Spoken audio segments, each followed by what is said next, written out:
Hi hello ನಮಸ್ತೆ ಎಲ್ಲರಿಗೂ ಸ್ವಾಗತ ಮತ್ತೊಮ್ಮೆ ನಮ್ಮ ಚಾನಲ್ಗೆ. ನಾನಿವತ್ತು ವೆಜ್ ಬಿರಿಯಾನಿನ ಈಸಿ ಮೆಥಡ್ನಲ್ಲಿ ಯಾವ ರೀತಿ ಮಾಡೋದಂತ ತೋರಿಸಿದ್ದೀನಿ.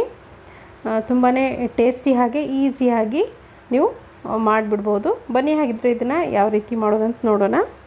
ನಾನಿಲ್ಲಿ ಒಂದು ಪಾತ್ರೆ ಬಿಸಿ ಇಟ್ಕೊಂಡಿದ್ದೀನಿ. ಇದಕ್ಕೆ ಒಂದು 2 ಟೇಬಲ್ ಸ್ಪೂನ್ ಆಗುವಷ್ಟು ಎಣ್ಣೆ ಹಾಕ್ಕೊಳ್ತಿದ್ದೀನಿ. ಹಾಗೆ ಒಂದು 2 ಟೇಬಲ್ ಸ್ಪೂನ್ ಆಗುವಷ್ಟು ಬೆಣ್ಣೆ ಕೂಡ ಹಾಕ್ಕೊಳ್ತಿದ್ದೀನಿ. ನೀವು ಬೇಕಿದ್ದರೆ ಎಣ್ಣೆನಲ್ಲೇ ಮಾಡ್ಕೊಳ್ಳಿ. ಎಣ್ಣೆ ಚೆನ್ನಾಗಿ ಕಾಯ್ದಾದ್ಮೇಲೆ ಇದಕ್ಕೆ ಮಸಾಲೆನ ಸೇರಿಸ್ಕೊಳ್ಳೋಣ. ನಾನಿಲ್ಲಿ ಒಂದು 2 ಇಂಚಿನಷ್ಟು ಚಕ್ಕೆ ತೊಗೊಂಡಿದ್ದೀನಿ. ಹಾಗೆ ಒಂದು ಸ್ಟಾರ್ ತೊಗೊಂಡಿದ್ದೀನಿ. ಒಂದು 4 ಮೆಣಸು, ಹಾಗೆ 2 ಏಲಕ್ಕಿ, ಒಂದು 4 ಲವಂಗ, ಸೋಂಪು ತೊಗೊಂಡಿದ್ದೀನಿ, 1 ಸ್ಪೂನ್ ಆಗುವಷ್ಟು. ಇದೆಲ್ಲವನ್ನು ಹಾಕಿದ್ರೆ ನೀವು ಎಣ್ಣೆಯಲ್ಲಿ ಚೆನ್ನಾಗಿ ಫ್ರೈ ಮಾಡ್ಕೊಳ್ಬೇಕು. ಮಸಾಲೆ ಬೇಗನೆ ಫ್ರೈ ಆಗುತ್ತೆ. ತಕ್ಷಣವೇ ಒಂದು ಮೀಡಿಯಮ್ ಸೈಜ್ ಈರುಳ್ಳಿನ ನಾನು ಉದ್ದಕ್ಕೆ ಕಟ್ ಮಾಡಿಕೊಂಡು ಹಾಕ್ಕೊಳ್ತಿದ್ದೀನಿ. ಇದನ್ನು ಕೂಡ ಅಷ್ಟೇ ಸ್ವಲ್ಪ ಗೋಲ್ಡನ್ ಬ್ರೌನ್ ಆಗೋವರೆಗೂ ಚೆನ್ನಾಗಿ ಫ್ರೈ ಮಾಡ್ಕೊಳ್ಳಿ. ಈರುಳ್ಳಿ ಜೊತೆಗೇ ನಾನು 1 ಟೇಬಲ್ ಸ್ಪೂನ್ ಆಗುವಷ್ಟು ಶುಂಠಿ ಬೆಳ್ಳುಳ್ಳಿ ಪೇಸ್ಟ್ ಕೂಡ ಹಾಕ್ಕೊಳ್ತಿದ್ದೀನಿ. ಶುಂಠಿ ಬೆಳ್ಳುಳ್ಳಿ ಪೇಸ್ಟ್ ಹಾಕಾದ್ಮೇಲೆ ಸ್ವಲ್ಪ ಹೊತ್ತು ಫ್ರೈ ಮಾಡ್ಕೊಳ್ಬೇಕಾಗತ್ತೆ. ಸ್ವಲ್ಪ ಹಸಿ ವಾಸನೆ ಹೋಗೋವರೆಗೂ ಫ್ರೈ ಮಾಡ್ಕೊಳ್ಳಿ. ಇದಾದಮೇಲೆ ನಾನಿಲ್ಲಿ ಒಂದು 4 ಹಸಿಮೆಣಸಿನ್ಕಾಯಿನ ಈ ಥರ ಕಟ್ ಮಾಡ್ಕೊಂಡು ಹಾಕ್ಕೊಳ್ತಿದ್ದೀನಿ. ನಿಮಗೆ ಖಾರಕ್ಕೆ ಎಷ್ಟು ಬೇಕಷ್ಟು ನೋಡಿಕೊಂಡು ಬಳಸಿ. ಇವಾಗ ಇದ್ರ ಜೊತೆಗೇ ನಾನು ವೆಜಿಟೇಬಲ್ಸ್ ಹಾಕ್ಕೊಳ್ತಿದ್ದೀನಿ. 1 ಮೀಡಿಯಮ್ ಸೈಜ್ ಆಲೂಗೆಡ್ಡೆನ ಈ ಥರ ಸಣ್ಣದಾಗಿ ಕಟ್ ಮಾಡ್ಕೊಂಡು ಹಾಕ್ಕೊಳ್ತಿದ್ದೀನಿ. ಹಾಗೆ ಕ್ಯಾರೆಟ್ ಕೂಡ 1, ಬೀನ್ಸ್ ಕೂಡ ಹಾಕ್ಕೊಳ್ತಿದ್ದೀನಿ 1 ಕಪ್ ಆಗುವಷ್ಟು. ಹಾಗೆ 1 ಕಪ್ ಆಗುವಷ್ಟು ಈ ಫ್ರೆಶ್ ಬಟಾಣಿ ಕೂಡ ಹಾಕ್ಕೊಳ್ತಿದ್ದೀನಿ. ಇದೆಲ್ಲದನ್ನು ಸ್ವಲ್ಪ ಹೊತ್ತು ಮೀಡಿಯಮ್ ಫ್ಲೇಮ್ನಿಟ್ಟು ಫ್ರೈ ಮಾಡ್ಕೊಳ್ಳಿ. ಸ್ವಲ್ಪ ವೆಜಿಟೇಬಲ್ಸ್ ಎಲ್ಲ ಚೆನ್ನಾಗಿ ಫ್ರೈ ಆಗಬೇಕು. ತುಂಬ ಟೇಸ್ಟಿಯಾಗಿರುತ್ತೆ. 1 ಪಾಟ್ ಬಿರಿಯಾನಿ ಅಂತ ಹೇಳ್ಬೋದು. ತುಂಬ ಉದುರಾಗಿ ಬರುತ್ತೆ. ಇವಾಗ ಇದಕ್ಕೊಂದು ಮಸಾಲೆ ರೆಡಿ ಮಾಡ್ಕೊಳ್ಳೋಣ. ನಾನಿಲ್ಲಿ ಒಂದು ಮಿಕ್ಸರ್ ಜಾರ್ಗೆ ನಾವು ಕಟ್ ಮಾಡಿ ಇಟ್ಕೊಂಡಿರ್ತೀವಲ್ಲ ಈರುಳ್ಳಿ, ಅದರಲ್ಲಿ ಸ್ವಲ್ಪ 1-2 ತುಂಡಷ್ಟು ಈರುಳ್ಳಿನ ಹಾಕ್ಕೊಳ್ತಿದ್ದೀನಿ. ಹಾಗೆ 1 ಹಿಡಿಯಷ್ಟು ಪುದೀನ ಸೊಪ್ಪು, ಹಾಗೆ 1 ಹಿಡಿಯಷ್ಟು ಕೊತ್ತಂಬರಿ ಸೊಪ್ಪು ಕೂಡ ಹಾಕ್ಕೊಳ್ಳಿ.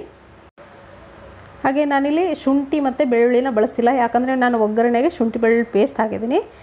ನೀವು ಶುಂಠಿ ಬೆಳ್ಳುಳ್ಳಿ ಪೇಸ್ಟ್ ಯೂಸ್ ಮಾಡಿಲ್ಲ ಅಂದರೆ ಇದರಲ್ಲೇ ಶುಂಠಿನ ಮತ್ತು ಬೆಳ್ಳುಳ್ಳಿನ ಹಾಕ್ಕೊಳ್ಬೋದು. 1 ಇಂಚಿನಷ್ಟು ಶುಂಠಿ, 1 ಗೆಡ್ಡೆ ಬೆಳ್ಳುಳ್ಳಿ ಹಾಕ್ಕೊಳ್ಬೋದು. ಇವಾಗ ನೋಡ್ತಿರ್ಬೋದು, ನುಣ್ಣಗೆ ರುಬ್ಕೊಂಡಿದ್ದೀನಿ. ಈ ಪೇಸ್ಟ್ ಏನಿದೆ ಇದರಲ್ಲಿ ಹಾಕ್ಕೊಳ್ತಿದ್ದೀನಿ ನಾನು. ವೆಜಿಟೇಬಲ್ಸ್ ಜೊತೆ ಇದು ಕೂಡ ಚೆನ್ನಾಗಿ ಫ್ರೈ ಆಗುತ್ತೆ. ಸೊ ಪುದೀನ ಹಾಕೋದ್ರಿಂದ ತುಂಬ ಚೆನ್ನಾಗಿ ಫ್ಲೇವರ್ ಬರುತ್ತೆ ಬಿರಿಯಾನಿಗೆ. ಒಂದ್ಸರಿ ಮಿಕ್ಸ್ ಮಾಡಿಕೊಂಡು ನಾನಿಲ್ಲಿ ನೀರನ್ನು ಸೇರಿಸ್ಕೊಳ್ತೀನಿ. ಅದೇ ಮಿಕ್ಸರ್ ಜಾರ್ನಲ್ಲಿರೋ ಸ್ವಲ್ಪ ನೀರನ್ನು ಕೂಡ ಹಾಕ್ಕೊಂಡಿದ್ದೀನಿ. ಸ್ವಲ್ಪ ಇದಕ್ಕೆ ಉಪ್ಪು ಕೂಡ ಸೇರಿಸ್ಕೊಳ್ತಿದ್ದೀನಿ, ಬೇಗನೆ ಫ್ರೈ ಆಗಲಿ ವೆಜಿಟೇಬಲ್ಸ್ ಅಂತ. ಬೇಕಿದ್ದರೆ ನೀವು ಮತ್ತೆ ಪುದೀನ ಸೊಪ್ಪನ್ನ ಹಾಕ್ಕೊಳ್ಬೋದು, ಇಲ್ಲಾಂದರೆ ಸ್ಕಿಪ್ ಮಾಡ್ಬೋದು, ಏನು ತೊಂದರೆ ಇಲ್ಲ. ನಾವು ಆಲ್ರೆಡಿ ಪುದೀನ ಪೇಸ್ಟ್ ಮಾಡಿ ಹಾಕಿರ್ತೀವಿ. ಇವಾಗ ಮಸಾಲೆ ಸೇರಿಸ್ಕೊಳ್ಳೋಣ. 1 ಸ್ಪೂನಷ್ಟು ಬಿರಿಯಾನಿ ಮಸಾಲ, ಹಾಗೆ ಅರಿಶಿನ ಪುಡಿ ಹಾಕ್ಕೊತಿದ್ದೀನಿ. 1 ಸ್ಪೂನಷ್ಟು, 2 ಟೀ ಸ್ಪೂನಷ್ಟು ಅಚ್ಚ ಖಾರದ ಪುಡಿ ಹಾಕ್ಕೊಳ್ತಿದ್ದೀನಿ. ಹಾಗೆ 1 ಟೀ ಸ್ಪೂನಷ್ಟು ಧನಿಯಾ ಪೌಡ್ರು. ಇದೆಲ್ಲದನ್ನು ಹಾಕ್ಕೊಂಡು ಒಂದ್ಸರಿ ಮಿಕ್ಸ್ ಮಾಡ್ಕೊಳ್ಳಿ. ಮಸಾಲೆನ ಸ್ವಲ್ಪ ಕಡಿಮೆನೇ ಬಳಸ್ತಿದ್ದೀನಿ. ನಿಮಗೆ ಮಸಾಲೆ ಜಾಸ್ತಿ ತಿನ್ನೋರು ಸ್ವಲ್ಪ ಜಾಸ್ತಿ ಹಾಕ್ಕೊಳ್ಬೋದು. ಇದಕ್ಕೆ ನಾನಲ್ಲಿ ಒಂದು 2 ಗ್ಲಾಸ್ ಆಗೋಷ್ಟು ನೀರು ಹಾಕ್ಕೊಳ್ತಿದ್ದೀನಿ. ನಾನಲ್ಲಿ ಈ ಗ್ಲಾಸಿಂದ 1 ಗ್ಲಾಸಷ್ಟು ಅಕ್ಕಿನ ನೆನೆಸಿಟ್ಟಿದ್ದೀನಿ ಒಂದು 15 ನಿಮಿಷ ಮುಂಚೆ. ಸೋನಾ ಮಸೂರಿ ಅಕ್ಕಿನೇ ನೆನೆಸಿಟ್ಟಿದ್ದೀನಿ. ನೀವು ಬೇಕಿದ್ರೆ ಬಾಸ್ಮತಿ ರೈಸನ್ನೇ ಸೇಮ್ ಪ್ರೊಸೀಜರ್ನಲ್ಲಿ ಮಾಡ್ಕೊಳ್ಳಿ, ತುಂಬ ಚೆನ್ನಾಗಿ ಬರುತ್ತೆ ಉದುರಾಗಿ. ಇದನ್ನ ಮುಚ್ಚಿ 1 ಕುದಿ ಬರೋವರೆಗೂ ಬಿಡ್ತೀನಿ. ನೋಡ್ತಿರ್ಬೋದು ಇಲ್ಲಿ 1 ಕುದಿ ಬರ್ತಾ ಇದೆ. ಇವಾಗ ಈ ಥರ ಕುದೀತಿರುವಾಗಲೇ ನೀವು ಅಕ್ಕಿನ ಹಾಕಬಾರ್ದು. ಸ್ವಲ್ಪ ಈ ಫ್ಲೇಮನ್ನು ಲೋ ಫ್ಲೇಮಲ್ಲಿಟ್ಟು ನೀವು ಹಾಕ್ಕೊಳ್ಬೇಕಾಗತ್ತೆ.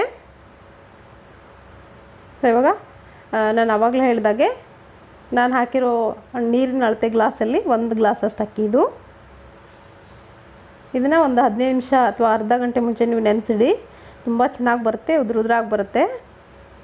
ಸೊ ಈ ಥರ ಕಲಿಸಿದಾಗ ಅಕ್ಕಿ ನಿಮಗೆ ಕಾಣಿಸ್ಬೇಕು, ಪೂರ್ತಿಯಾಗಿ ಮುಳುಗಬಾರ್ದು, ಆವಾಗಲೇ ನಿಮ್ಗೆ ಉದುರಾಗಿ ಬರೋದು. ಒಂದ್ಸರಿ ಮಿಕ್ಸ್ ಮಾಡ್ಕೊಂಡಾದ್ಮೇಲೆ ನಾನು ಅಲ್ಲಿ ಕೊನೆಯದಾಗಿ ಈ ನಿಂಬೆಹಣ್ಣಿನ ಜ್ಯೂಸ್ ಹಾಕ್ಕೊಳ್ತಿದ್ದೀನಿ. ನಿಂಬೆ ರಸ ಒಂದು 2 ಸ್ಪೂನ್ ಆಗೋಷ್ಟು ನಿಂಬೆ ರಸ ಹಾಕ್ಕೊಳ್ಳಿ.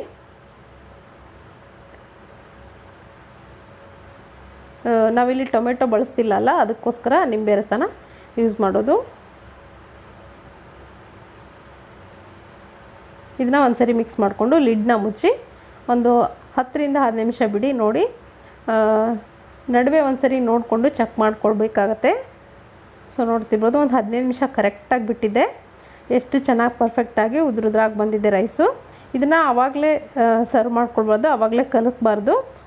ಒಂದು 2 ನಿಮಿಷ ಬಿಟ್ಟಾದಮೇಲೆ ನೀವು ಸರ್ವ್ ಮಾಡ್ಕೊಳ್ಬೋದು. ಸೊ ನೋಡ್ತಿರ್ಬೋದು ನಾನಿಲ್ಲಿ ಇವಾಗ ಸರ್ವ್ ಮಾಡ್ಕೊಳ್ತಿದ್ದೀನಿ. ಸೊ ಈ ರೆಸಿಪಿ ನಿಮಗೆ ಇಷ್ಟ ಆಗಿದೆ ಅಂದ್ಕೊಳ್ತೀನಿ.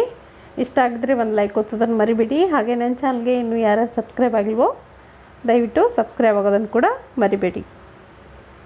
Thank you.